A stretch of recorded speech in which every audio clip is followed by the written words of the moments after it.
Ապրիլի 1-ից թոշակները բարձրացնելու Նիկոլ Փաշինյանի խոստումը նախընտրական խայծ են անվանում թոշակառուներն ու վստահեցնում կուլ չեն տալու խայծը։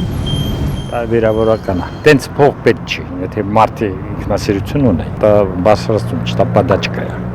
Անցու գնամ ընտրեմ, ուզում ես 50, չեմ ընտրելու։ Ում կընտրեմ չգիտեմ, բայց իրան չեմ ընտրելու։ Ես ոչինչ չեմ ընտրի իրան, ոչ անգամ։ Տարեց քաղաքացիները վստահ են, ընտրակաշարքի հետ գործ ունեն։ Հասկանում են, ընտրություններից 3 ամիս առաջ ԿՊԱ-ական իշխանությունը ոտու ձեռ է ընկնում իրենց քվեները չկորցնելու համար։ Հայաստանի մոտ 600,000 թոշակառուներն են շուտով վերածվելու ընտրազանգվածի։ Միտքն են, որ հիմարներին ավելի հիմարացնի կան իրան ընտրեն։ Դա իր համար էլի, որ ժողովուրդը իր գոհեն, ասենա լավա, որ մնա իր տեղը։ Երևանի փողոցներում չեն մոռացել, ընդամենը 2 ամիս առաջվա Փաշինյանի վիրավորական խոսքերը թոշակառուների հասցեին։ Ասում ենք լավ, թոշակառուների թոշակ ամսական 11,000 դրամով, 11,000 դրամով կամ 10,400 դրամով ավելացնենք, ինչ անելու թոշակառուն։ Այդ գումարը ինչ անելու, ինչի վրա ծախսելու։ Նիկոլ Փաշինյանը, որ պնդում էր, թե առողջության ապահովագրության ներդրմամբ մինչև 1 միլիոն դրամով բարձրացրել է թոշակը, այսօր արթնացել է ու թե թոշակը ավելացնելու է 10,000 դրամով։ Ապրիլի 1-ից կենսաթոշակները Հայաստանի Հանրապետությունում կբարձրանան։ Գուցե ապրիլ 1-յան կատակ է անում Հայաստանի վարչապետը փետրվարի վերջին, տարակուսած են թոշակառուները։ Խափելուրն է։ Ցածր թոշակները կբարձրանան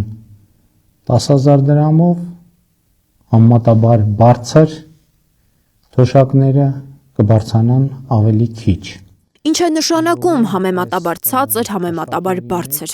Արդյոք Փաշինյանը նկատի ունի նվազագույն եւ միջին թոշակները։ Նրա համեմատաբար անորոշ ձևակերպումները վստահություն չեն ներշնչում քաղաքացիներին։ Դա ոնց որ թոշակառուներին ձեռ առնեն, ասવા 10,000 դրամ ավելացնեմ, ինչ կյանի այդ 10,000-ը։ Ով ավելացնելու։ Նիկոլ Փաշինյանը։ Նիկոլն ասում, Նիկոլին քիչ լսեք, հա։ Իր կատակները այնքան շատ արդեն չես մամ ճիշտ ասում կատակը անում։ Միգուցե միամսյակա գարունը մարդիկ բարի անում են, եղանակը տաքանում է, արևը։ Շնորհակալ եմ։ Փաշինյանը խոստանում է, հաշվարկներ կլինեն, բայց ավելի ուշ։ Քաղաքացիները չեն զարմանում, որ 7 անգամ նույն դասարանում մնացած կառավարությունը առանց հաշվարկի, առանց կառավարության որոշման նախագիծ շրջանառության մեջ դնելու հապճեպ հայտարարություն է անում, փորձում րոպե առաջ սիրաշահել թոշակառուներին։ Ինքը ոչ այդ կրթությունն էր, ոչ այդ աշխատանքային փորձն էր, որ նսեր երկրի ղեկավար դառնար։ Իրանք միլիոններ են ստանում, մեզ 10,000-ը չեն բարձրացնում։ Լավ էլ մի ջղանացեք էլի չեն։ Տենց մի քիչ բան է։ Անցած տարեվերջին իր կաբինետի անդամներին ավելի քան 3 միլիարդ դրամ պարգևավճար բաժանած Փաշինյանը թոշակառուներին հիշում է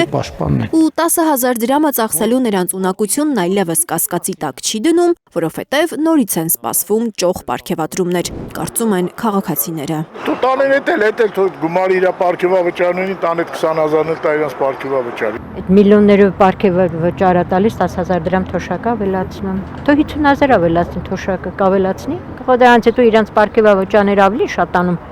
որ թոշակառուները ձեն չհանեն։ Ընդ որում Նիկոլ Փաշինյանն ասում է, թե թոշակը որոշել է բարձրացնել, որովհետև Հայաստանի տնտեսական աճը կանխատեսվածից բարձր է եղել։ Նոր իմացավ վարչապետը, որ Հայաստանում տնտեսական աճ է եղել, այն էլ կանխատեսվածից բարձր, զարմանում են թոշակառուները։ կկատարենք եւ կիրագործենք նվազագույն թոշակը պարենային նվազագույն զամբյուղին համապատասխանեցնելու եւ միջին թոշակը սպառողական զամբյուղին համապատասխանեցնելու մեր հանձնառությունը, որ մենք պիտի կատարեինք մինչեւ 2026 թվականի հունիսը եւ մենք այսպիսով այդ հանձնառությունը կատարում ենք։ Ինչպիսի հերոսություն, հեգնում է փողոցը։ Հայաստանում նվազագույն պարենային զամբյուղը մոտ 36,000 դրամ է, սպառողական զամբյուղը 82,000։ Եթե իրոք ապրիլ 1-յան վաղաժամ կատակ չէ Փաշինյանի հայտարարությունը, ուրեմն թոշակառուները գուցե հնարավորություն ստանան ամիսը գոնե 1 անգամ միս գնել։